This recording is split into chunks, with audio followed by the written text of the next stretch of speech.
बिहार विधानसभा चुनाव के नतीजे आ गए हैं, जिसमें एक तरह से कहा जाए तो मूसलाधार वोटिंग हुई।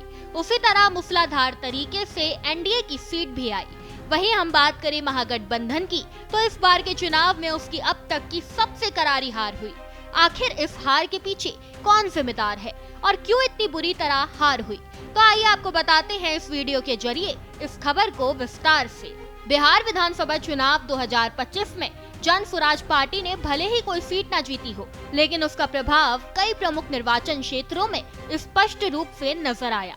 प्रशांत किशोर के नेतृत्व वाली ये पार्टी पहली बार बड़े पैमाने पर चुनावी मैदान में उतरी और 238 सीटों पर उम्मीदवार उतारकर प्रदेश की राजनीति में सीधा हस्तक्षेप किया।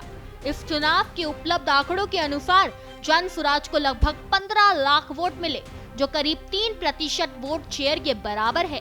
ये वोट शेयर बताता है कि पार्टी ने बिहार के मतदाताओं के एक बड़े वर्ग पर प्रभाव डाला है, खासकर युवा और पहली बार वोट देने वाले समुदाय पर। जन स्वराज के उम्मीदवारों ने भले ही शीर्ष स्थान हासिल न किया हो, लेकिन उनके वोटों ने कई सीटों पर मुकाबले की दिशा बदल दी। पार्टी के कारण आरजेडी और एनडीए दोनों को नुकसान हुआ, जिसका असर अंतिम नतीजों में साफ दिखाई देता है। चेरिया बरियारपुर में जन स्वराज के मजबूत प्रदर्शन के कारण आरजेडी उम्मीदवार सुशील कुमार पीछे रह गए और जेडीयू को अप्रत्याशित जीत मिली। इस चुनाव में वोटों का बिखराव सीधे आरजेडी के नुकसान का कारण बना।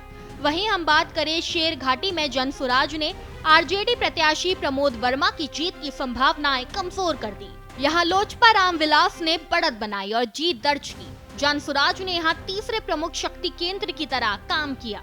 इन्हीं सब के बीच बिहार की चर्चित सीट जोकीहाट में भी जन स्वराज के कारण एनडीए की सबसे बड़ी पार्टियों में से एक जेडीयू के उम्मीदवार मंजर आलम की हार हुई। वोटों के विभाजन ने सीधे एआईएमआईएम को जीत की ओर धकेला।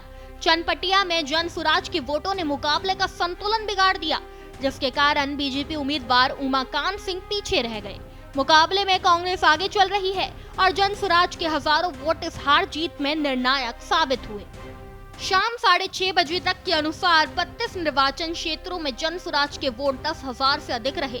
ये किसी भी नवोदित क्षेत्रीय दल के लिए बड़ा संकेत है कि उसकी स्वीकृति तेजी से बढ़ रही है। 15 लाख से अधिक वोटों और दर्जनों सीटों पर प्रभाव ने ये साफ किया कि जन स्वराज आने वाले सालों में बिहार की राजनीति में मजबूत स्थान बनाने की दिशा में आगे बढ़ चुका है।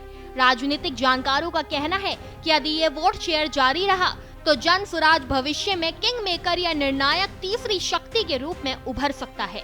ऐसे में बिहार चुनाव में ये साफ तौर पर देखा जा सकता है, एनडीए की अपेक्षा महागठबंधन को जन स्वराज से ज्यादा नुकसान पहुंचाया। इस खबर पर आपकी क्या राय है, हमें कमेंट बॉक्स में जरूर शेयर करें। ऐसी ही तमाम खबरों के लिए देखते रहिए भारत एक्सप्रेस।